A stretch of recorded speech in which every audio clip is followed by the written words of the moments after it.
Sí, nosotros acá en nuestras llanuras, estoy hablando de las llanuras de la República Argentina, tenemos un fenómeno que se llama recurrencia de sequías e inundaciones. Si tenemos periodos secos y tenemos periodos de inundaciones, que forman parte de nuestro ambiente.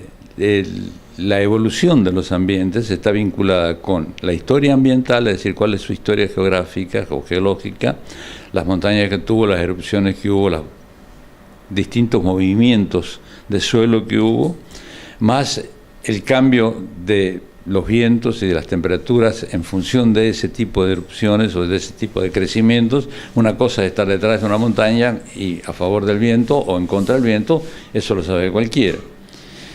Todo eso forma parte de la definición y el establecimiento de un tipo de clima que aparentemente para nuestra región y comparándolo con otras regiones es una región que tiene que estar sujeta y estaba sujeta históricamente a recurrencia de sequías y de inundaciones. La vegetación que tenemos nosotros forma parte de esa historia y esa estabilidad ambiental que teníamos fue interrumpida con la llegada del hombre blanco, la introducción de los grandes herbívoros que habían desaparecido aquí, y a partir del finales de la década del 89, no solamente la introducción de los grandes herbívoros, que ya fueron los que produjeron grandes cambios en nuestras llanuras, sino la introducción del arado de reja y vertedera y los cultivos que empezaron a destruir totalmente la vegetación que estaba establecida para poner cultivos que nos servían a nosotros como alimentación. Esto fue un enorme cambio que no tiene que ver con el cambio climático, tiene que ver con el cambio que provoca el hombre, o que nosotros cuando queremos hablar en difícil decimos cambio antropogénico. Sin lugar a dudas, los periodos de lluvias y de inundaciones y de sequías siguieron siendo permanentes. En este momento nosotros tenemos con más frecuencia las sequías y las inundaciones, y hay quienes sostienen que eso se debe a un cambio climático, pero cambios climáticos hubo permanentemente en el globo terráqueo, no únicamente en Argentina. Bastante hablar de la glaciación que hubo en Europa. Hay científicos que hablan de una pequeña glaciación o una microglaciación en nuestra región a fines del siglo XVIII, es decir, en 1700 y pico. Y que también ahí hubo una pequeña época de glaciación o de fríos muy intensos en la región, que después varió. Es decir, cambios climáticos hubo siempre y sigue habiendo. Si ese cambio climático que nosotros estamos teniendo en este momento, de acuerdo con algunos científicos, afecta o no afecta la recurrencia de las sequías y de las inundaciones, eso es lo que a mí, yo pongo un signo de interrogación. Lo que no puedo poner signo de interrogación es acerca de que la recurrencia se hace más frecuente. Tenemos con mayor frecuencia sequías y con mayor frecuencia inundaciones. Tampoco sé si eso es cierto del todo, porque no tenemos datos suficientes. Recién los primeros registros que tenemos, que podemos decir que son registros climáticos de la región, es a partir de 1900. Después, a partir de ahí, yo personalmente tengo historia oral de gente que se acuerda de la inundación que hubo en 1895, la inundación que hubo en 1897, 1903-4 y la de 1914, que fue furiosa. Así que tuvimos inundaciones y tuvimos periodos secos muy prolongados también. Para que se vaya el agua, para que nosotros tengamos que el agua se vaya, tenemos un drenaje horizontal y un drenaje vertical. El drenaje vertical está dado por las características de los suelos. No en todos lados nosotros tenemos el mismo suelo. A pesar de que fue rellenado por los vientos que traían polvos de las montañas, lo que nosotros llamamos en general, en términos generales, el loess pampeano, o para pronunciarlo en latín, el les pampeano, no en todos lados actuó de la misma manera, y en algunos lugares cubrió más y en otros lugares cubrió menos. ¿Por qué? Porque la forma que había dejado los efectos tectónicos o los movimientos del suelo que hubo por efectos geológicos no fueron parejos, emparejaron arriba, pero abajo quedó distinta permeabilidad, y las napas freáticas varían de acuerdo a los lugares. En algunos lugares cuando están a 4 metros en algún lugar, no muy lejos de ahí pueden estar a 5 o 6 metros, pero están variando constantemente. Pero todavía no sabemos mucho de las napas freáticas. Recién ahora empezamos a estudiar con feratímetros en algunos lugares de la provincia de Santa Fe el ascenso y descenso de las napas freáticas. Sabemos la calidad de las aguas, sabemos que empeoran en época de sequía, se ponen más salobres. y que cuando hay periodos de lluvia no son tan saladas.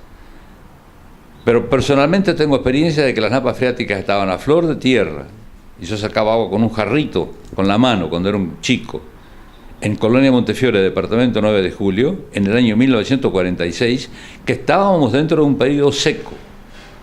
¿Por qué estaba el agua a flor ahí? No sé, pero era el campo de mi padre, puedo señalarlo perfectamente. Y en el año 1953, ese mismo pozo tenía 13 metros de profundidad. Yo personalmente entré al pozo para hacerle 2 punteadas para que tengamos un poco más de agua, porque las napas habían bajado. En este momento están a 3-4 metros de altura, encontramos el agua, y en algunos lugares lo encontramos a flor. Cuando el agua está totalmente a flor, la napa freática, no hay drenaje vertical, el único drenaje que hay es el horizontal. Y el drenaje horizontal que tenemos nosotros en nuestra región generalmente es en manto, y es de oeste hacia el este, buscando la característica, o de norte a sur, como son nuestros ríos principales. De este a oeste, si nosotros miramos nuestro mapa de la República Argentina, salvo el de la Patagonia, pero en nuestro mapa de la República Argentina todos los ríos vienen de este a oeste, empezando por Pilcomayo, el Bermejo viene del oeste al este, el Paraguay que baja para el sur, el Paraná que se viene del este y se encuentra con nuestros ríos principales y baja hacia el sur, y todos los otros afluentes del Paraná que tenemos de la parte de Santa Fe vienen del oeste, inclusive el Salado. Tienen una pequeñas curvaturas, el Golondrina y todos los demás arroyos que desembocan en el Paraná. Esos huellas de agua que tenemos nosotros, o caminos de agua que tenemos, que se organizan para salir fuera del manto, están preparados para sacar poco agua, son caños muy pequeños. Si nosotros hacemos canales para que el agua se vaya de golpe a esos pequeños, para rebalsar los ríos, ¿qué es lo que pasó con el Salado? ¿Qué es lo que pasa en este momento en el norte, en algunas partes de la provincia de Santa Fe? Empezamos a hacer los canales aguas arriba, que no se debieron haber empezado a hacer canales en general, pero menos aguas arriba. Y entonces se inundan los de aguas abajo. Entonces tenemos el desastre que tenemos en Ramona y las adyacencias en Córdoba, y los productores salen a protestar, no nos manden más agua. El problema de las sequías y las inundaciones tiene distintos aspectos. Tiene que ser encarado en forma global, pero puede ser encarado de forma individual. Nosotros tenemos una ventaja comparativa con Europa en cuanto a producción de alimentos, porque aquí no tenemos nieve. Y el hecho de no tener nieve y el hecho de no tener estabulados los animales, no tener necesidad de estabular nuestros animales en invierno, nos hace creer de que el invierno es bueno y que vamos a tener pasto y vamos a tener reservas. Y no es así. Porque las sequías de invierno generalmente hacen que no tengamos pasto y tenemos que hacer reserva. Pero no solamente tenemos que tener reserva para periodos de sequías normales, sino para periodos de sequías anormales o extraordinarias y para periodos de inundaciones extraordinarias. Nuestras vacas y nuestros animales en general, los vacunos en especial, son animales anfibios, aunque parezca mentira decirlo. Pueden vivir en el agua hasta 16 horas, está estudiado eso. Lo que necesitan es 8 horas al día en un lugar seco donde se puedan echar y rumiar. Si no se pueden echar y rumiar, se acuestan en el agua y no se levantan más. Hay 2 tipos de inundaciones que nosotros tenemos que diferenciar. Una son las inundaciones que vienen por crecida de los ríos. Por ejemplo, crece el río Paraná porque llueve excesivamente en Brasil.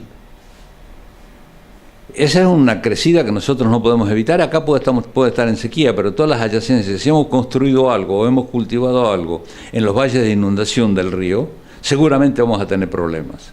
Pero no vamos a hablar de ese problema en este momento. Vamos a hablar de las inundaciones y de las sequías provocadas por defecto por exceso de agua, que es un tema que es distinto y que tenemos que considerar, es un problema bifronte, y tenemos que ver cómo podemos hacer para que, en vez de que resulte un desastre, resulte un beneficio. ¿Cómo podemos hacer para acumular el agua en la región para retenerla? No siempre se puede retener, pero en algunos casos sí se puede retener. Nosotros tenemos lagunas naturales que sufren, no solamente acá, sino en cualquier parte del mundo, rellenamientos por erosión.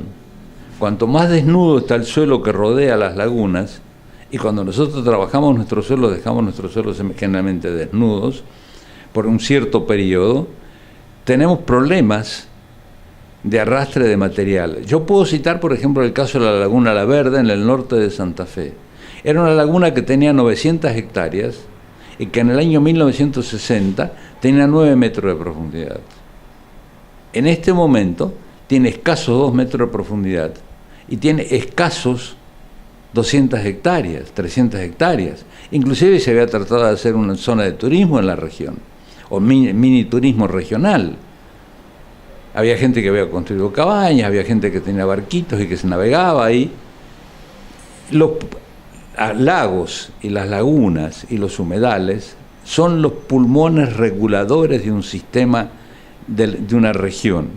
Retienen el agua y la van cediendo lentamente. Son morigeradores de las inundaciones y son morigeradores de las sequías. Tenemos que cuidarlos y tenemos que recuperarlos.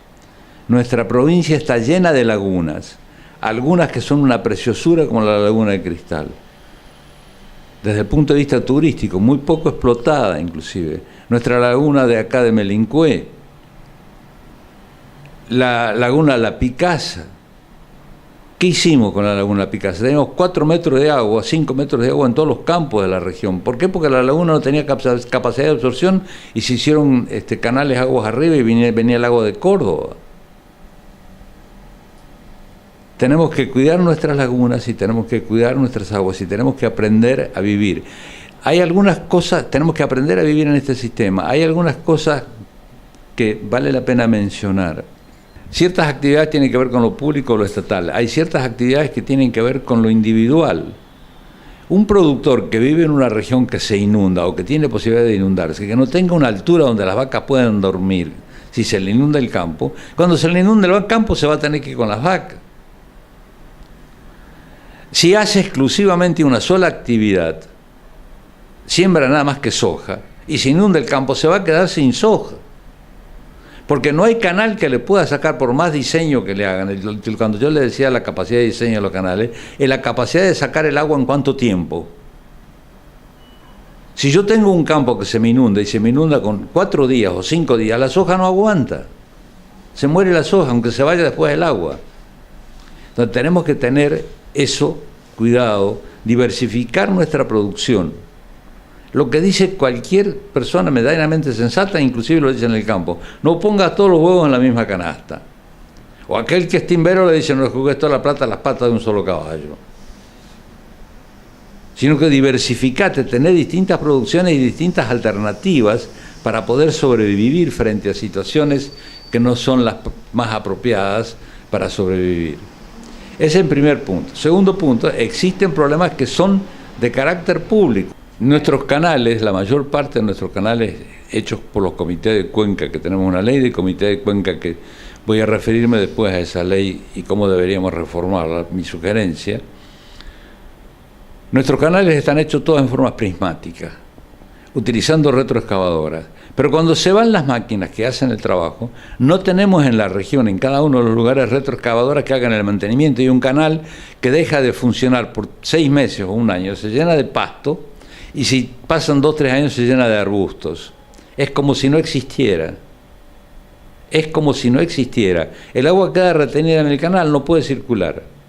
Primer punto. Segundo punto, en muchísimos casos se hicieron canales que tienen 3 o 4 metros de profundidad y lo que sacan es el agua de la napa freática. La napa freática está 1 metro y el canal tiene 2 metros de profundidad, tiene 1 metro de agua de abajo. No es el agua de lluvia el que está sacando. Es el agua propia de la región que está sacando. Pero no tenemos cómo hacer mantenimiento, tenemos que hacer canales menos profundos, más amplios y en forma de media caña, de manera tal que con las máquinas comunes camineras que tenemos en la región y que tiene cada municipio y que muchos productores también tienen en su campo, podamos hacer el mantenimiento adecuado de esos canales cuando queremos hacer canales en algún lugar, previo estudio y previo análisis de que si ese canal no está provocando daño, sino que está provocando un beneficio. Pero en última instancia, esos canales tendrían que servir como grandes reservorios de agua. Y tendríamos que hacerlo, yo decía recién que tenemos una ley de cuenca. Esa ley de cuenca tendría que modificarse. Estamos pagando, todos los productores estamos pagando, y me incluyo porque soy productor agropecuario, todos los productores estamos pagando una tasa comunal por caminos, que varía de 3 a 5 litros de gasoil por hectárea y por año. Pero aparte de eso pagamos por obligación una tasa por hectárea para la construcción de canales. El comité de Cuenca y el intendente del lugar o el presidente de la comuna generalmente no se consultan. Cada cual hace la suya por su lado. Unos hacen canales, los otros hacen caminos. Nadie tiene en cuenta nada. Vamos a dar algún ejemplo dramático, como para que se pueda ver con claridad. Allá por el año 1900, no sé exactamente, 1800 y pico, 1890, se construyó la línea férrea que hoy día se llama Bartolomé Mitre. Nunca, en ninguna inundación hay un solo antecedente de que esa línea férrea haya tenido que interrumpir el tráfico de trenes porque se inundaron las vías. La ruta paralela que se hizo a partir de la década del 30-35 y se completó recién en el 50, la ruta 34, estuvo cortada con esta inundación en 3 o 4 lugares. No solo estuvo cortada esa ruta, estuvieron cortadas las autopistas. La autopista Santa Fe-Rosario, no hay nadie responsable que haya hecho esa autopista, que se le llame la atención y que se le diga, señor, consulte los libros alguna vez y miren las imágenes satelitales para ver dónde conviene hacer un puente para que no se desborde el río y la gente pueda seguir circulando y no tenga que ir por Entre Ríos para ir a Buenos Aires. 2 colectivos fueron arrastrados por el agua sobre la ruta, no sobre la ruta. Dicen eufemísticamente a la Ruta 9. Es la autopista Buenos Aires-Rosario, la principal autopista de la República Argentina. ¿Cómo puede ser que eso no se haya previsto? Cuando construimos caminos, y estoy hablando inclusive de caminos rurales, los caminos rurales de tierra tienen que tener una altura superior a la máxima altura de agua que puede alcanzar en el máximo de inundación, y eso lo sabe cualquiera, ni siquiera hace falta ser agrimensor o ingeniero de caminos. Pero tienen que hacerse puentes para no entorpecer, porque cada camino de eso es un dique. Tienen que hacerse puentes para que el agua pueda circular libremente y puentes con suficiente altura como los que hicieron los ferrocarriles. Nada más que eso estoy pidiendo. Ese tipo de... Entonces, nuestra ley de caminos que tenemos que tener nosotros en la provincia, nuestra ley de Cuenca que tenemos que hacer, tiene que ser hidrovial y concentrar en las manos de una sola comisión el tema de los caminos rurales, los caminos vecinales y los canales, y que se hagan de acuerdo y no que se peleen entre ellos, que quién tiene más plata, que quién tiene menos plata, que a quién le corresponde y que a quién no le corresponde. Pero además, los productores no se tienen que acordar de que tienen un problema de inundación o tienen un problema de mal camino el día que no pueden llegar al campo, sino que tienen que estar atentos permanentemente, controlando a sus mandantes, a las personas a quienes han delegado la responsabilidad de cumplir con lo que están haciendo, porque pagar pagamos y los caminos no están hechos. Cada situación en particular tiene que ser analizada, inclusive cada predio en particular. Hay productores que han hecho canales clandestinos para sacar el agua de su campo, para tener 1 hectárea o 2 hectáreas más para trabajar. El daño que se hicieron ellos ni siquiera se dan cuenta. Sacaron lo más beneficioso que tenían en el campo, que es el agua, para épocas de sequía. Y el agua que les regula a ellos, y además inundaron la región. Y hay en enorme cantidad. Entonces, cada situación en particular tiene que ser analizada. La pampa húmeda, lo que nosotros llamamos la pampa húmeda, no tenía árboles. No había bosques. Nosotros hablamos con harta frecuencia de que el problema de la deforestación en la República Argentina ha causado desastres. Sí, en Misiones, en algunos lugares del Chaco, en Formosa, en Salta, pero no en la pampa húmeda porque no había árboles. Suficiente con leer el Martín Fierro, que dice que lo único árbol que tiene es el ombú. Y lo menciona el tala de vez en cuando el viejo Vizcacha. Son los 2 árboles que menciona. Y el tala en el borde de los arroyos y de los ríos, y que no es un árbol, sino que es un arbusto. No teníamos árboles. Los árboles que tenemos son cultivados. Y los árboles cultivados absorben grandes cantidades de agua. Y tenemos que plantarlos alrededor de las lagunas y alrededor de los pueblos, en lugares específicos, y a lo largo de los caminos, para que absorban el agua y para que además sirvan como dique de contención o disminuyan la velocidad del agua. Porque si nosotros tenemos una chapa inclinada y tiramos agua sobre la chapa, el agua se va rápidamente. Si a la chapa esa la llenamos de clavos y de escombros, el agua se va a ir igual, pero se va a ir mucho más despacio. Si en vez de tener todo eso tenemos pasto o tenemos lana, por ejemplo un cuero de oveja, el agua se va a ir mucho más lentamente y va a quedar retenida en el lugar. Tenemos que tener siempre cubierto nuestro suelo con vegetación verde, no con vegetación muerta, con vegetación verde, para que absorba el agua, para que retenga el agua, para que los árboles, cuando retienen el agua, cuando cae el 20% del agua de lluvia no llega al suelo, se quedan las hojas en las ramas y en las hojas y se evapora después, cuando son lluvias pequeñas. Pero además está probado que algunos árboles pueden deprimir las napas freáticas. Pero hay distintas situaciones, una cosa es la pampa húmeda y otra cosa es los bajos submeridionales nuestros, que es un humedal, que ahí tenemos que trabajar con agua permanente y tratar de mantener el humedal y adaptarnos a ese humedal, y no tratar de que el humedal se adapte a nosotros y transformarlo en pampa seca. Porque la sal que va a haber ahí cuando está seco no va a permitir crecer ningún cultivo, y con agua podemos cultivar. Nuestro objetivo fundamental es mejorar la condición de vida de los seres humanos que habitamos este territorio y de los que quieran venir acá. Para que no haya inundaciones es muy poco lo que podemos hacer en forma inmediata, pero sí podemos hacer en forma inmediata. Para que los efectos de las inundaciones no sean tan graves, mejorar la condición de los caminos. Donde en este momento no tenemos caminos y donde está inundado y va a llevar 15, 20 días hasta que se seque y necesitamos sacar la producción de leche, tenemos que llevar semioruga y ponérselo a los tractores. Se fabrican en Argentina, son fáciles de colocar y no son tan caros. Y cualquier tractor puede sacar un equipo de 2.000 o 3.000 litros de leche sin ningún problema y llegar hasta la planta de procesamiento. Eso debería preocuparse ya inmediatamente la gente, los productores también, no solamente el gobierno.